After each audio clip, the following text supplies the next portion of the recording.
Hello students, I welcome you all on exam नीति, सही नीति सही दिशा। स्वागत है आप सबका एग्जाम नीति पर मेरे यानी माधवी कुशवाहा में गौर के साथ। कैसे हैं आप सब? आई होप आप सब बहुत अच्छे हैं और आपके एग्जाम्स की और प्रिपरेशन और इंग्लिश की जिम्मेदारी, ठीक, इंग्लिश की प्रिपरेशन की सारी जिम्मेदारी मेरे ऊपर छोड़ते हुए भरोसा करिए कि आप सेफ हैंड्स में हैं। चलिए फिर आज हम इडियम्स की वापस एक नई क्लास लेकर आए हैं जिसकी जो थीम है वो है प्ले।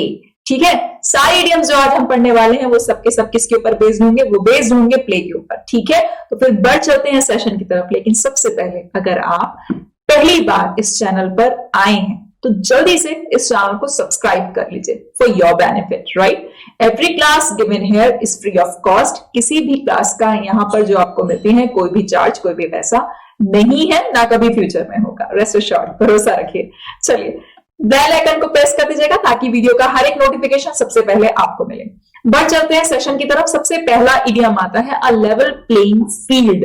लेवल प्लेइंग फील्ड का मतलब होता है एक ऐसी परिस्थिति, ऐसी स्थिति जहां पर हर किसी को बराबरी का और एक न्यायपूर्ण मौका मिलता है। ठीक है, सफल होने का, जहां पर बराबरी के चांसेस मिलते हैं लोगों को सफल होने के, तो वो जो फील्ड होती है उसको हम कहते हैं लेवल प्लेइंग फील्ड। एग्जाम्पल देख लेते हैं। They are still not providing.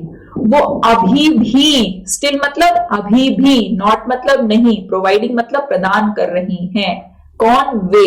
दे के साथ क्या लगता है प्लूरल में? प्रेजेंट कॉन्टिन्यूअस में आर। वो अभी भी नहीं प्रदान कर रही हैं एक बराबरी का मौका सफल होने के लिए in terms of opportunities for women's.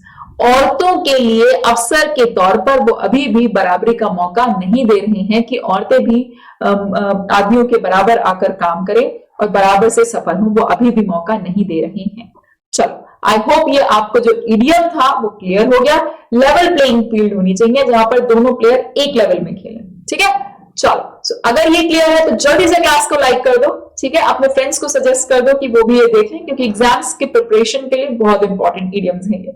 Moving on to the next idiom आज की क्लास का है to play into the hands of another, यानी कि दूसरों के हाथों की कठपुतली बन के रह जाना। Right, so to do something that one does not realise will hurt oneself। कुछ ऐसा करना जो व्यक्ति को पता ही नहीं चलता है, उसे लगता है कि मैं ये दूसरों के लिए भला कर रहा हूं, नहीं, उससे वो अपना ही नुकसान करता है और ऐसा करके वो दूसरों की मदद कर देता है, दूसरों के हाथ की कठपुतली बन जाता है। So he is playing out to the hands of the enemy. वो शत्रु के हाथों की कठपुतली बना हुआ है। राइट, आई होप आपको ये भी पता चल गया कि play into the hands of another का मतलब होता है दूसरों के हाथ की कठपुतली बन के रह जाना। क्लियर है? तो जल्दी से क्लास को लाइक कर दो अगर अभी तक नहीं किया है तो, सब्सक्राइब कर लो अगर अब तक नहीं किया है तो। ठीक है, नेक्स्ट आता है to play at cross purposes. इसका मतलब होता है झगड़ा कर लेना, कॉन्फ्लिक्ट कर लेना, मतभेद कर लेना या विरुद्ध होके खड़े हो जाना। ठीक है, जहां पर मतों में विरोध हो जाए उसको कहते हैं, ऑपोजिशन में आ जाए उसको कहते हैं क्या?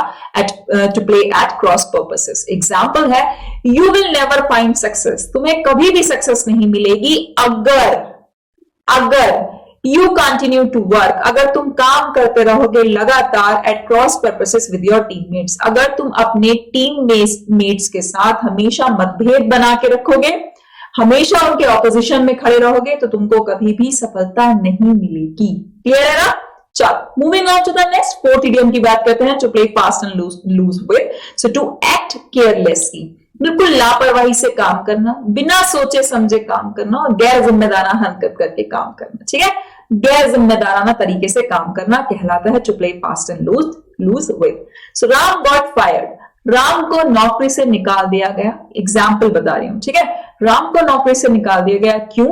क्योंकि वो बहुत ही ज्यादा लापरवाही से, बिना सोचे समझे और गैर जिम्मेदाराना तरीके से कंपनी के पैसे के साथ खेल रहा था। ठीक है, वो कंपनी के पैसे के साथ बहुत ज्यादा गैर जिम्मेदाराना तरीके से बिना सोचे समझे उसको खर्च कर रहा था, तो उसको नौकरी से निकाल दिया गया, गॉट फायर्ड। आई होप चीजें क्लियर है। चलिए अगला इडियम देखते हैं, वो क्या है? वो है to play second fiddle.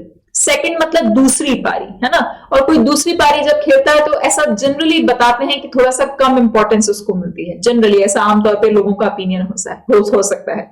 So to be treated as less important, than someone, किसी दूसरे व्यक्ति से कम इंपॉर्टेंट या कम महत्वपूर्ण ट्रीट किया जाना। लोग आपके साथ ऐसा व्यवहार करें कि वो ज्यादा इंपॉर्टेंट है सामने वाला मगर आप कम इंपॉर्टेंट है ना, तो उसको कहते हैं to play second fiddle. Example है द स्टोरी लाइन, कहानी की जो एक पटकथा थी नाटक की, जो उसकी स्टोरी थी, दैट प्ले सेकंड फिडल, वो कम इंपॉर्टेंट पता चल रही थी, कम ज्यादा उसकी कोई महत्ता पता नहीं चल रही थी to the action.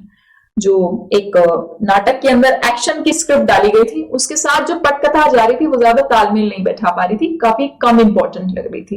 Action sequence ज्यादा इंपॉर्टेंट लग रहा था जब स्टोरी लाइन काफी पीछे रह गई थी।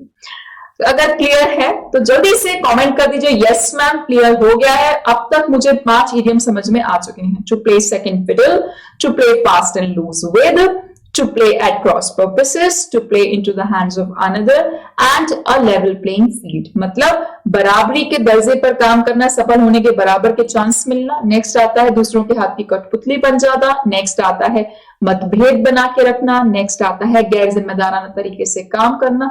एंड लास्ट है बहुत ज्यादा कम महत्वपूर्ण ट्रीट किए जाना। ठीक है, चलो नेक्स्ट आता है 6th इडियम आज की क्लास का। वो क्या है? वो है to play with edged tools, यानी कि बहुत रिस्की मामलों में गैर जिम्मेदाराना तरीके से, लापरवाही से काम करना। ठीक है, example most of us play with edged tools, हम में से बहुत सारे लोग गैर जिम्मेदाराना तरीके से, लापरवाह तरीके से काम करते हैं। At some period of our lifes, अपनी जिंदगी में किसी ना किसी समय पर हम सब ने केयरलेसनेस जरूर दिखाई होती है। एंड कट आवरसेल्व्स अकॉर्डिंगली, और हमने फिर उसका खामियाजा भी भरा होता है। ठीक है, कुछ ना कुछ हमने अपनी जिंदगी में ऐसी गलतियां की जरूर होती हैं जो हम खुद ही करते हैं और फिर खुद ही करके सीख पाते हैं। ठीक है, उसके गुड्स उसके गुण्स हमको जरूर होते हैं देखने के लिए।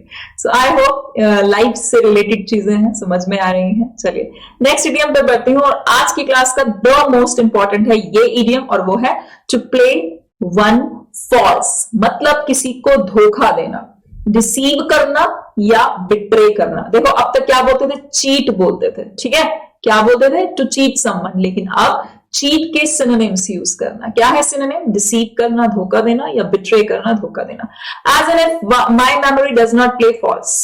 एग्जाम्पल जनरली लोग इस तरह से बोलते हैं कि अगर मेरी मेमोरी मुझे धोखा नहीं दे रही है तो, अगर मुझे सही याद आ रहा है तो लोग जनरली इस तरीके से बोल देते हैं। ठीक है, एग्जाम्पल देखिए, द रोग मतलब गुंडा मवाली है ना, had been playing the old lady false for nearly a year। लगभग 1 साल से जो गुंडा मवाली था वो बेचारी वृद्ध महिला को डिसीव कर रहा था, धोखा दे रहा था, उनको चीट कर रहा था। कौन? गुंडा मवाली, rogue, ROGUE, rogue, that is a noun. Next आता है idiom to play the game. To play the game मतलब to behave according to accepted customs, यानी कि नियमों को मानना, जो अबे द रूल्स या जैसी परंपराएं बनी हुई हैं उन्हीं को मानते हुए चलना, उन्हीं के ऊपर काम करना। क्लासेस समझ आ रही है, पसंद आ रही है, मजा आ रहा है तो जितने लोग देखते रहते हो उतने लोग लाइक कर दिया करो। ठीक है, चलो एग्जाम्पल है, नॉट एवरी फॉरेन कंपनी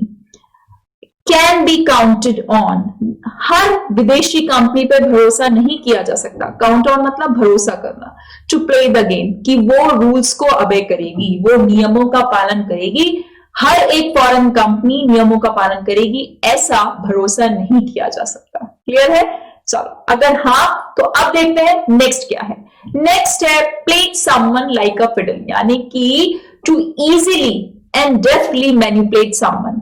अपनी खुद की जरूरतों को पूरा करने के लिए, अपना काम निकालने के लिए, अपने फायदे के लिए दूसरे को डेफ्टली मतलब बहुत चतुरता के साथ, बहुत दक्षता के साथ और बहुत ही आसानी से किसी को पागल बना देना, मैनिपुलेट कर देना, जैसा मन चाहे उसके मनगढ़ंत उसको कहानियां किससे सुना के अपना काम निकाल लेना। तो वो कहलाता है played someone like a fiddle, किसी व्यक्ति को एक फिडल की तरह। फिडल मतलब क्या होता है? फिडल का मतलब ही धोखाधड़ी होता है, चीटिंग होता है, फ्रॉड होता है। ठीक है, तो किसी को धोखे की तरह खेल के रख देना अपने फायदे के लिए। एग्जाम्पल है दैट ट्रैवलिंग सेल्समैन, वह जो पर्यटन का सेल्समैन था, played me like a fiddle, उसने अपने फायदे के लिए मेरा बहुत बेवकूफ बनाया। Now what am I going to do? अब मैं क्या करूंगा with all this junk? ये सब जो जंक उसने मुझे दे दिया है, मैं अब इसके साथ क्या करूंगा? That he convinced me to buy, जो उसने मुझे कन्विंस कर लिया था खरीदने के लिए, अब इस सारे जंक फूड का मैं क्या करूंगा, इस सब जंक का मैं क्या करूंगा। वो सेल्समैन मेरा बुद्धू बना के चला गया। होते हैं ऐसे कई लोग। नेक्स्ट, और आज की क्लास का लास्ट इडियम है। इन इडियम्स को रोज प्रैक्टिस करिए, नोट्स बनाइए। मैं फीस तो नहीं लूंगी, लेकिन हाँ मैं आपके नोट्स जरूर देखूंगी, ठीक है। मेरी रिक्वेस्ट रहेगी कि आप में से जितने लोग पढ़ रहे हैं, इंग्लिश की तैयारी कर रहे हैं, नोट्स बनाते हुए चलिए। तो फिर लास्ट इडियम है आज की क्लास का, टू प्ले ट्रूआंट। टू प्ले ट्रूआंट, किसी भी शिष्य का, स्टूडेंट का स्कूल से भाग जाना, ठीक है, बिना किसी एक्सप्लेनेशन के छुट्टी पे चले जाना या भाग जाना कहलाता है टू प्ले ट्रूआंट। किसी स्टूडेंट का स्कूल से छुट्टी मार लेना, गोला मार लेना। ही ऑफन प्लेड ट्रूआंट, वो अक्सर स्कूल में बिना बताए, बिना किसी को इन्फॉर्म किए छुट्टी मार लेता है। And he usually road his own absence notes, और अपने एब्सेंस के नोट्स वो जनरली खुद ही लिख लेता है। मतलब अपने पेरेंट्स से लिखवा के नहीं लाता है, अपनी अनुपस्थिति की जो एप्लीकेशन होती है वो खुद ही खुद लिख लेता है। सो आई होप ये जो आपने 6 इडियम्स पहले सीखे, 6 अभी सीखे, 6 कौन कौन से सीखे, ये आपको समझ में आ रहे हैं। जैसे कि मैं आपको 6 इडियम से वापस रिवाइज करा देती हूँ। To play with edge tools, मतलब क्या करना, डेंजरस मैटर्स के साथ, रिस्की मैटर्स के साथ बहुत ज्यादा लापरवाही बरतना। नेक्स्ट आता है टू प्ले वन फॉल्स, मतलब किसी को बिट्रे कर देना, धोखा दे देना। नेक्स्ट आता है टू प्ले द गेम, मतलब नियमों को मानना। टू प्ले द गेम, नियमों को मानना। नेक्स्ट आता है प्लेड लाइक अ फिडल, मतलब किसी को बहुत ही चतुरता के साथ पागल बना देना। और आखिरी आता है टू प्ले ट्रूआंट, किसी स्टूडेंट का बिना स्कूल में बताए, बिना इन्फॉर्म के छुट्टी मार लेना, गोला मार लेना, एब्सेंट हो जाना कहलाता है टू प्ले ट्रूआंट। सो ये 10 इडियम्स आई होप क्लियर हो चुके हैं। एग्जाम्पल सेंटेंसेस भी आपको धीमे धीमे करके क्लियर होने लगे हैं। If yes and so do let me know by commenting on the comment box given below. Subscription के लिए सब्सक्राइब करने के लिए जो आपको लिंक चाहिए वो कहाँ है, वो आपको ऑलरेडी दिख रहा है ना। तो सब्सक्राइब कर लीजिएगा यूट्यूब को अगर अब तक नहीं किया है तो। इंस्टाग्राम पे फिर मिलेंगे दोबारा से डेली इंग्लिश क्विज के साथ। तब तक के लिए thank you. Until then, carpe diem.